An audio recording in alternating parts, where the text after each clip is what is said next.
Obotienga Samre Bialane. If I won and a year. Yes, about school, yes, he Adesua Bashebone. The next year, in Bembo and Bebershia, Sabbath school, Lily Elder Edward Gemfi.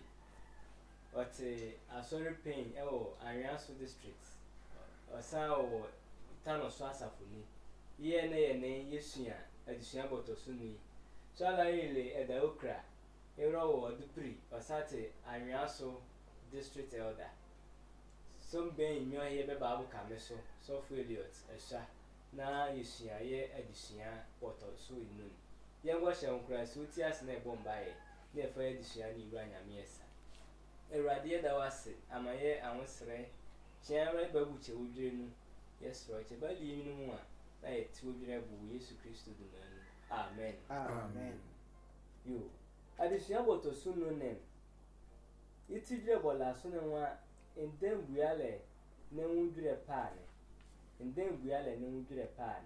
Make I watch a quarter young creating a Yesia. Adesua be able for a year say, ye really young grands and give when you of family. Now, you were Adesua no of our younger good and man, you Adi and Yitre and I say decent, it's a brune, and now you know about it in zone. Yitre, it's brune now. You know where what in zone, walking guy check, not any musely check. Emo so nyame na mo fa animyam be man ofiche yendem buale mre na aju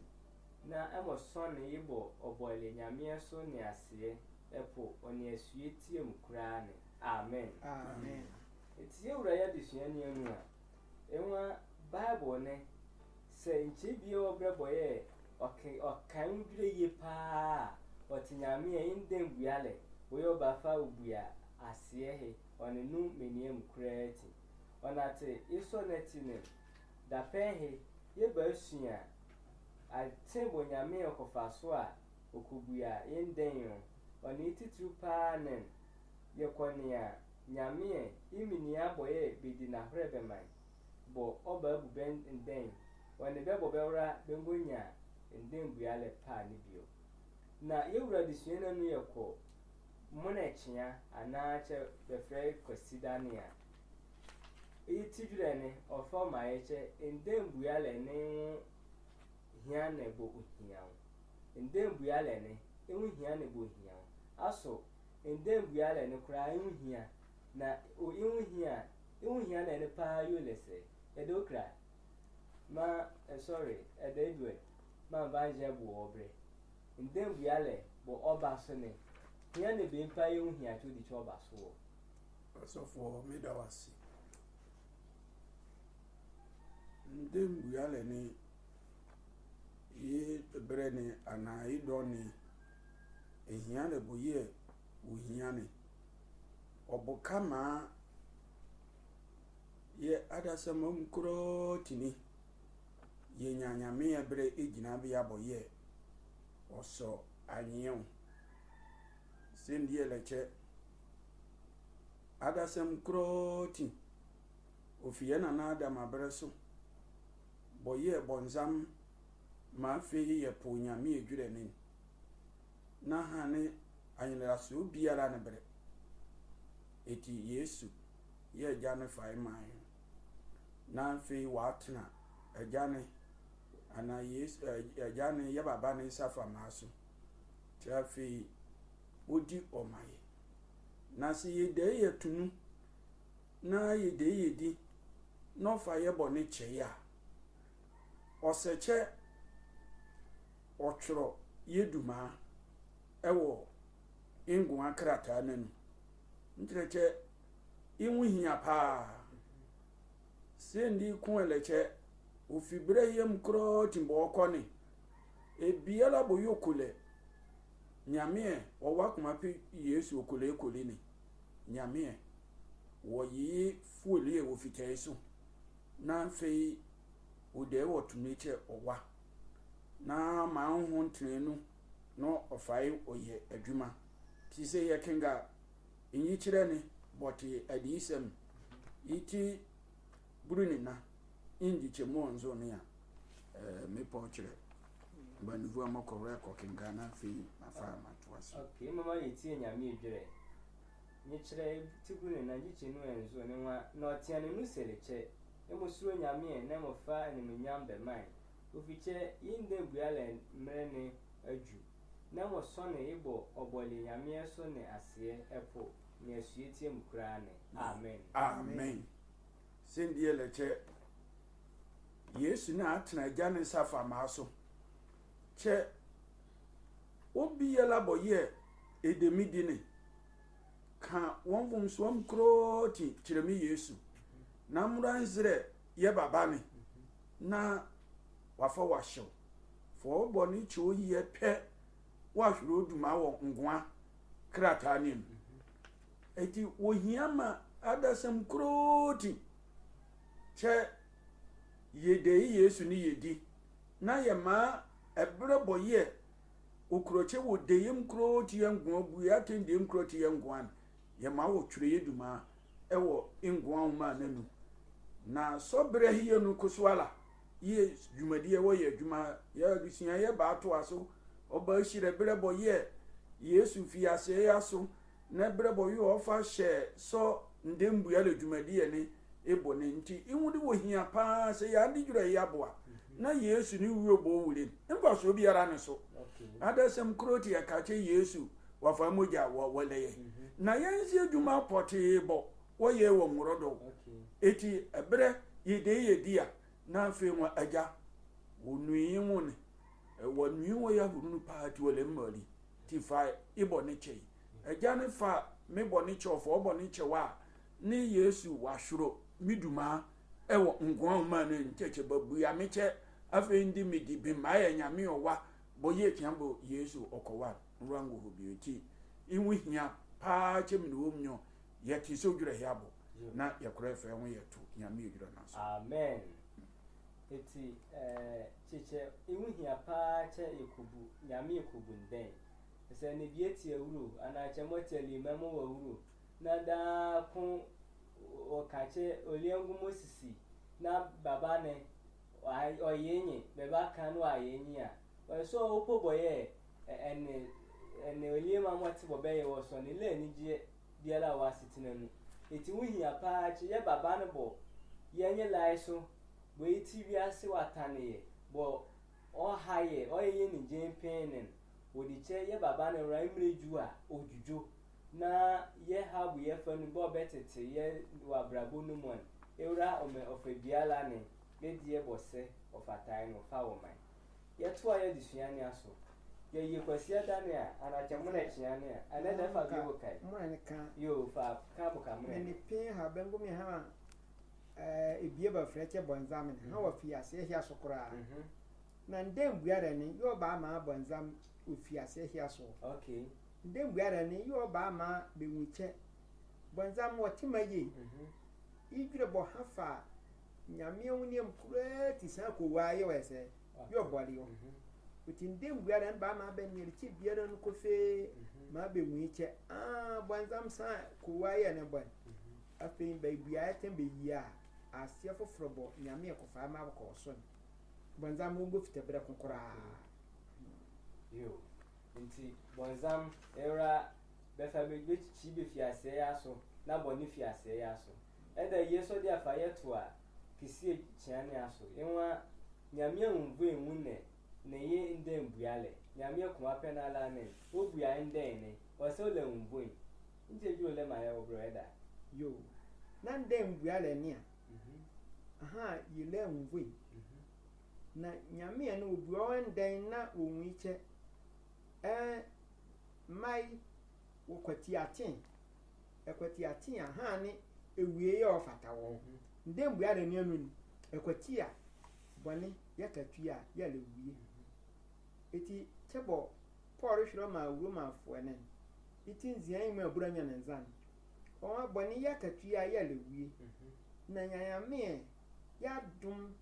wani mobrohunu ya umvo hu nene ya le dangwa eti bana so ne eti ne se ebiara bokole nyame kolim sa fupa na se ndem buare na ha di fupa adom ne moburuhunu bi obre adom wonyambu hu ne obre eti nyame wonate so oma yese inyagirihim che ikunya dangwa eti akinga adisama boyfriend nyichire iti abranwan ime abru ni nwan o ma yetie awurade dwure amen na nwuni awufue kwahwe abamo woni atichire chebegigi ahini bi ya nenwunu na bebu chebuchele muma ne mbonu besa bebuchele muma fufuru biebo watingwa muma nanu na begina edurabo ba hyerewo muma ne mbonu so bebu yare awufu ndan chebo benwuma otio amen amen won begina edurabo ahwere muma nanu bebu a ebe ba wuniam kurati bendan chebo benwuma awese otio oti nwuma ni se da no nwuma atima ya bebu a wandan be nwuma atepa ne be wura bebu wandan nanu a ne ba fo ba ho nyame ye ngwa bu krata ne no ngwa krata ne oduma akonu a ne anya adom ana moburuhu ne nya nwoi nyame nwa nwoi woti na nwuma ne bowo ayen yo na te so ma be se o edi bion fie nyame bo biara che wo ye adwuma pa nwuma pa ye nyame bo ye o woti se fone kwa ye adwuma ta ha de emvata kura ha biara yo obrama wo na wana te ye nwvo hu na bo nwo na tim yes edeidia nwo nwvo no afọ duma wa boka be nyangwa ne aso wa tiche ohene bi bo we se wo wano wa wobra wa han hire wa hire ni nge bo na ma wa yo wa ya so ni nge ne mkurati ya pe bi ko hu wo ala hu bie o wa le bon wa ya so ni nge ni bitine bo o fata ya le wie bitine ka so be ko hu wo hina wa hina ni ala wa edure bo ya shen ekwati ya wenye ti ti akoma pe nwura we ya che ngo mama ne wa transi iti wo beren ye be hu wo hina ni afei akwara fitebre pe yo bre nwase yo oti ninje da bo ye nem kurati wanya sokun ye ba hu bie bisa che na wo pa ya ayesai nwa masi body me baba ya dum yi moburuhunu boleti yo ma yese ndiasio yo muma mvoi wa wu amamio oti wani ani mvoi bo wu amamni atini mbobo de no ma cha fe me ye nyuma pa oti nyuma ne bo me ye nem kurati ni na mbobo ma hu srem fa me yo na mum mbaba bie ye adum ba fa amamni atini yo ma me yo oti se ye transi na ewra ye fe on ye ma nyame a imoburuhunu ne ya mvoi hu ne bokum ye ne okoma atemu ni no ikonya ngwa amen eda okra sorry da Edward man misa odwire bi yo ebie mo yede yatunu che senyame la mfo ndia ede se maye pape na me boni kan bi na mewu a ede ne nyame ekole una te che ole mfo ebie rapo one saved always saved eye pa de na nyame do tunu a yala eti yahum ye mfo emu ye onya mo nati yisin ye tepra o ma na ye ko yala engo ha wanzam sin isayoti so for me that was what is so yede ya boni ye nyame edoyeti ye wafa yesu wawache wo si boni na jen awunche boni katuye le wiye chebo ye pen ye da wo hanin na nyame ya duma chede ye ne benya wo yesu no ye le da ngwa no iti ye de ye dia ne bafa ye boni da na mkro na ti wiye na timba fa hye okay na bodi ya danzi ye che ye le chose che ye fa nyame enhyehyere ye fe ye duma okay wotiche aye ewa ye boni na ba fa ba tunu na be ne ko na ebia da woro ma wo tu yakre na ba fa ba wo wuro afi efa itena bre che bokoye no ngo ye boni ne ko di che biara be fa bo kai se nwo chiri ho eboka na ni ache okona wuro wa fi peni che mi wuye hi ba ha mi wubo me babai wo tu ya kredi idi duro biala boko han ngofango ya djuma na ifuru ambe kufako ya djuma mpo woti wotumi selesi ka nwa ma obi etu ma hon kurukuru be due wonu a afende na ya nyame o wakuma pitwe na ye siti ye man so sunani ye beturo duma we ndembu ya le krata na nuo ye nwue ne bomu ye na tin wa ma ya mobra ten ko etu on ye nwue etu ama wo buya ye che ye dibem na my bone kumpe mbache my pa so ya ta be kan my pa 99 na my bone kumpe na mawu a ya mi nwue ni to ngolem Ezekiel o kama ye nwunche se tinini ye tinini chala na isi asene o fa boni ba wi a itinini ba ye nam kro tinyame enko kai ko ye di bonye ne wro di boni ala na se wo wuli na wasesa nyame ekole ye nwunche aseni ya naso awiye ne ne nyame ewole o kese ehun ni o fo ye dwuma na efun an a ongo mengo otina ngosi ango oye so bonene se eye boniku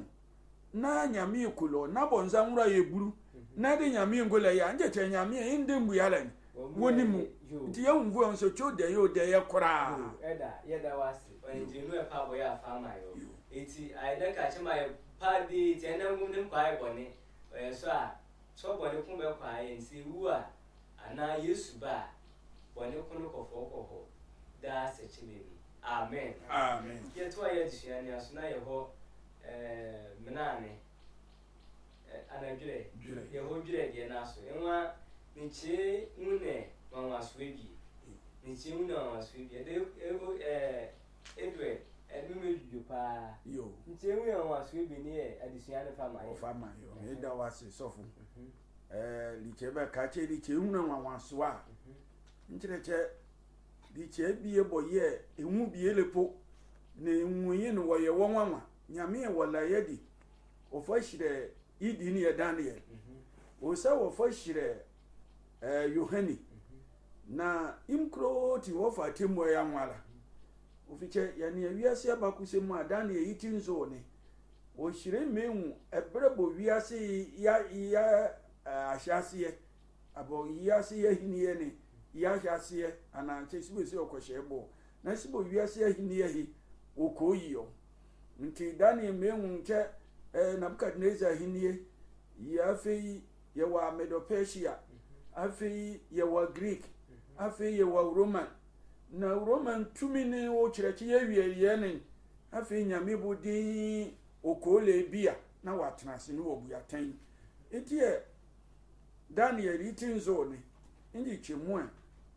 enguna na yesi akinga ndi chemu oburu ni afọ buru ni nzani ya fa ato aso ye kinga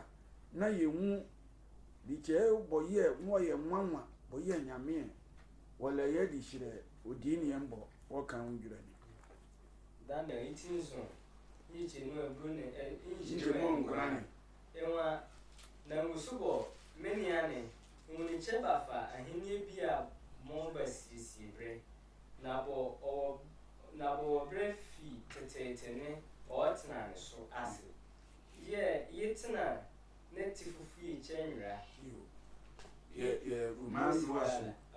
oni anala nu chebie bo nwali njia pe watiblifi tetete nwo fi tetete yo nyame bebo wiase ne Yesu bukaso viche Yohani itikun menwuche nwo bukaso na tumi nam kro ti yeyele ne chebo ni mwangane nyame wo ko tenase na fi okobuya ndenyo oviche Yesu yanwuche nyame ya nwui woni ndembu yale ni sendele che Yesu wale wo wure ne wa tena ajane safa maso che afendi ye ba ye boni mkroti ye ha ye boni ye shire no kosire jan na jan fa ye boni che ya wa hwere duma ewo ngomiti wo nche bie bo wali njina pi na wo tena se hi kireche nya Yesu ni wote boyo boli chow Ye wosa wo de yang guam eti mpotre sakin ga inchi mo bure. Daniel 18 so. Inchi mo bure.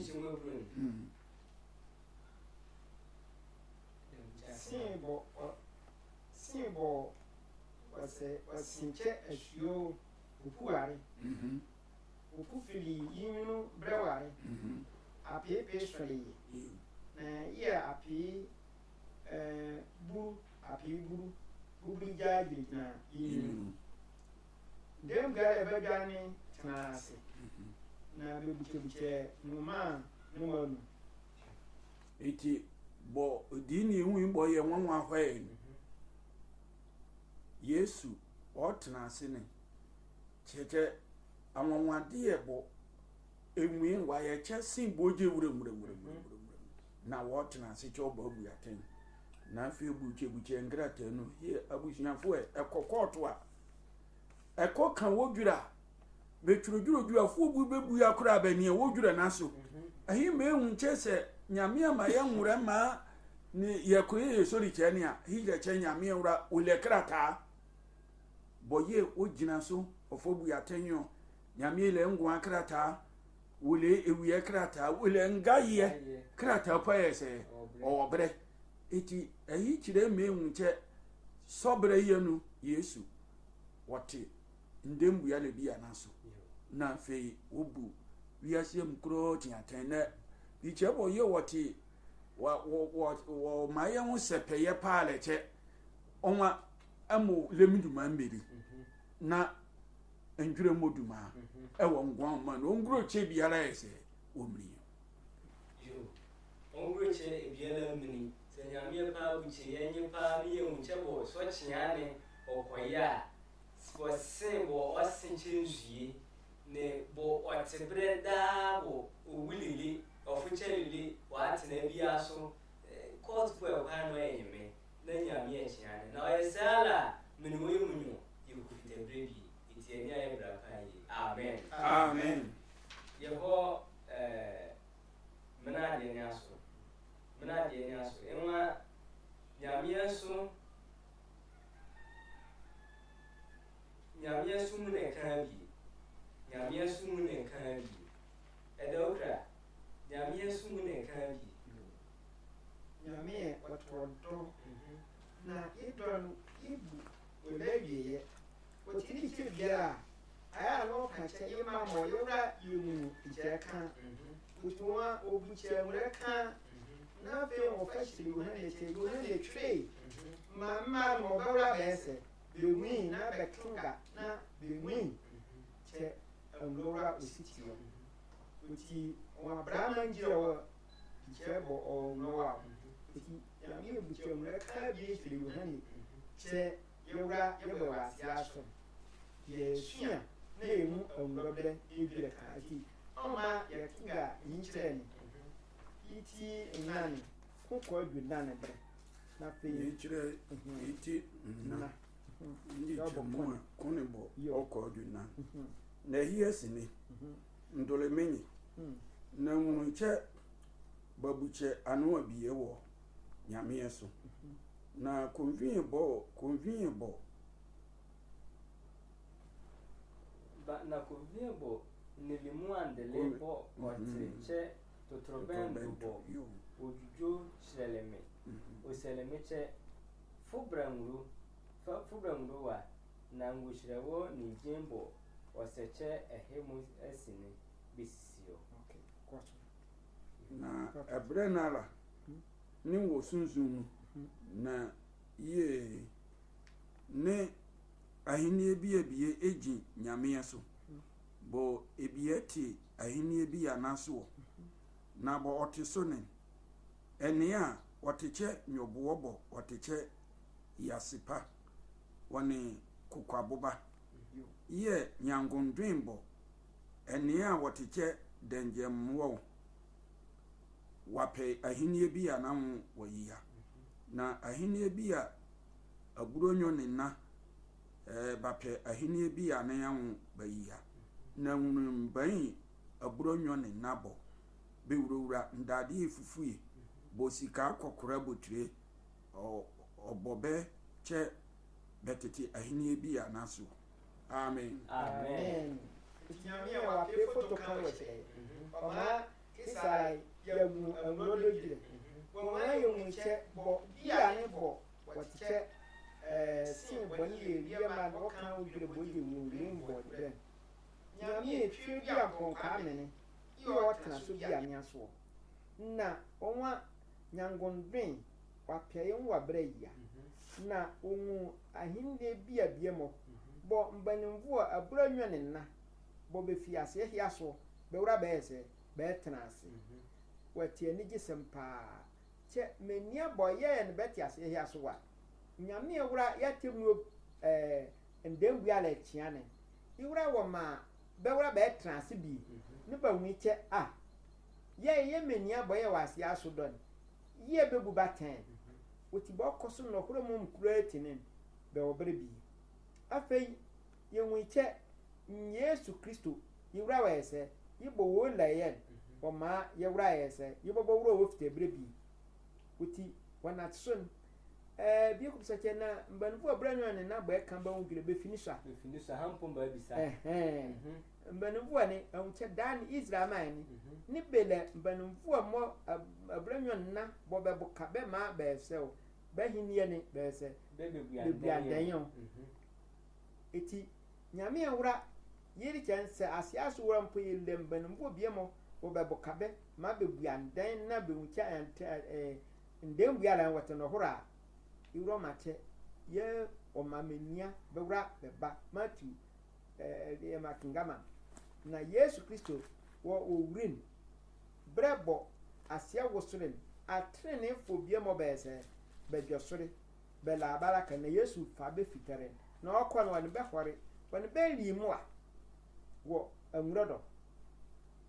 Matthew ejuro pa ni iti aburo nyon nso 4 verse 7 inji chemu aburo nu woni nyoni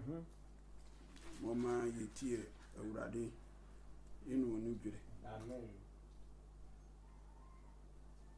Ɛsayie mosu buchele na mini akongombo ne barelane mo benu pin tinjere ndwaso na iwe tinjere na sine be fli Ɛsayie na monu be hol kuro krongon nenu na be yire benwali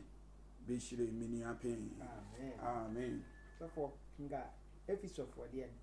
itina imu enzo ni ko di motwen episode man itina ndichi imu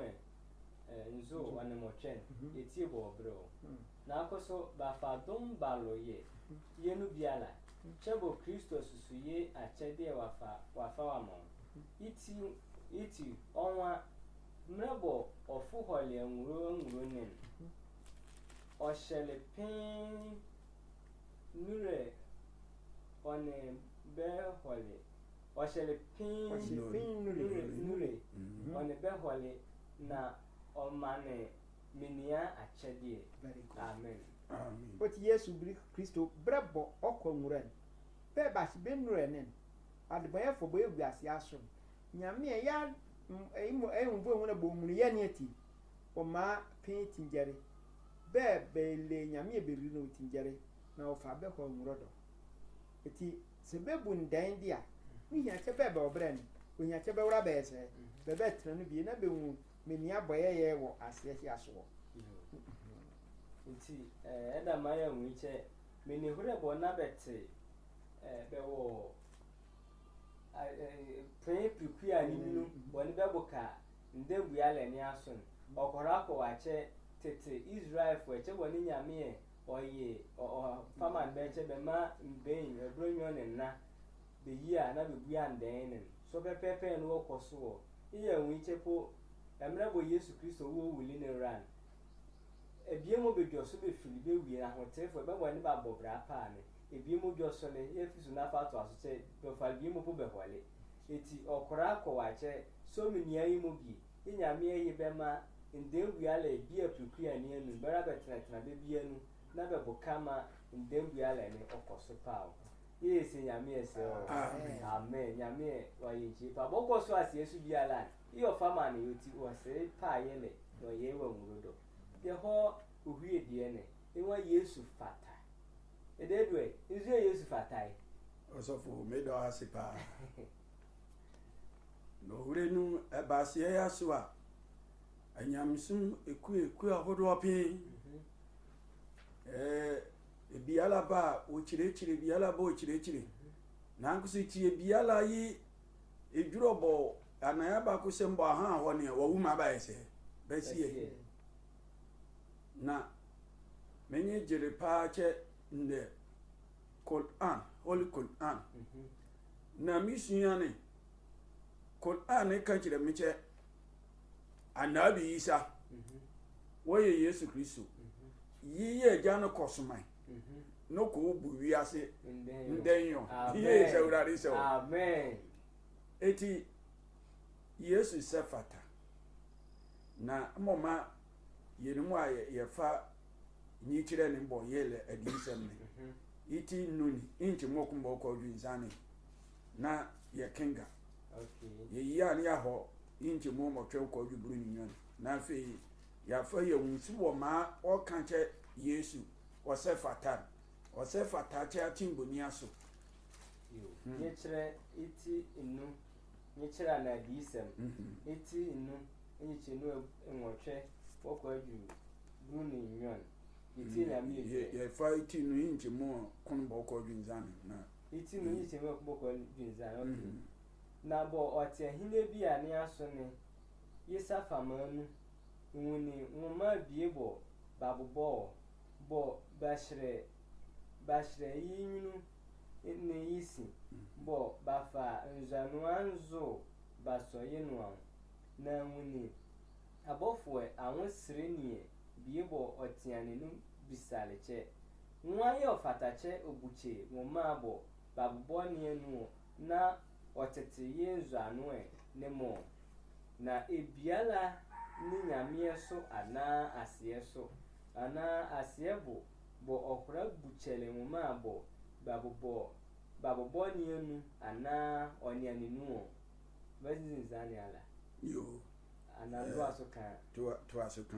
na nzune pe ofiche banya ebiala bo fatache obuche muma babubo ni enu anache onyenu ye mbeyi nemo no konsele meche nia nesu na Yuda busuya kure nu jatane David ndine walingu nimbo okobuche ngoma nenu na okwateteye njanwenzo nemonu amen eti se Yesu sefata Yesu ngumtwe yabakose mikireche wo wuriyo wo dwoso idi yalaka kuma walabre nyamsum eku ahodo oboye bembem kroti Buddhist Hindus Hare Krishna Muhammad bem kroti ne Muhammad be sie Medina yesiere yeta wobre Yesu ngumtwe na abakosem koso di ayoti no horo pa bo babro na ha na abakosem no sa o detu ni che Yesu ngumtwe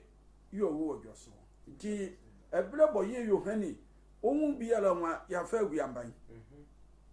na bofo ko wa han yire be nesu Juda ni jatan Jacob wa Juda ya rondo to asonu be fa wo Yesu nene walingu ni mo wo dwoso ye se urade so amen ingum twe yo wo dwoso na wa atena jansa fa masuti asiyebo asiye hodo leka bia duma biala nblo baba binyango wo ntiche Yesu iduma nti wo sefata yo wa monenu yo wo tena asiye so fu obrasa nensa no for cross no me no wa anye bonile na wo wu na wo wura asiye tokoro wo safa asiye nzafo asafi wo fo wotira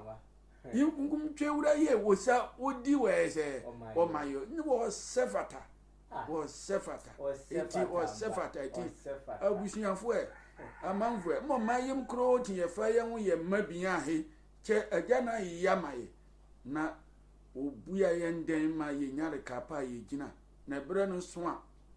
wa fa ya bofo apia agya ma fa abofo apia wa fa ye fite boni ase ya so no afa ya aboka nwura busua ne ye se urade se amen iti ya disua ne ye fa yesiwa adesua nnu ne enwa ndembuale ne anwudwire pa ne otina hore chedwire pa wura wonu amba obiche waye che Yesu ye wasefato ye nya so amu ande nzo anu ene no a aha yem ya brabo ne ahotimban Yesu wasefata iti efa ye ho ye toe so yesre moche emobokaye adesua ne o ye fe ye kureche da yichire na ekoso yehia nje mo bokobo kam ye koyi ye ko right kusio camera nije pe bo me bra che me bobo so eti yesre mo emobokaye na da ye ya ye ko bomba wure muduma na ye muiche so many amoye bebo kama so sahi Sabbath school oni sahi ejire pene okoso nyame ohiraye idumanuti amen menze se ye bomba ye ka bo adwini emre ne ban wayi eti ye dokra ekobomba ye na ekofa adesua kura nyame esa oduma nguma nyame ye da wase je na todum so abokaye ma ye sua so adesua yo ebiara bu otiew biara bu osua bokaye ma watiwo nyame e okumvi na fi wanatso aboka so na biara ma wanatso yeli no hore ya dwuwun na ba ya ngasi ehye so Yesu dumaniti amen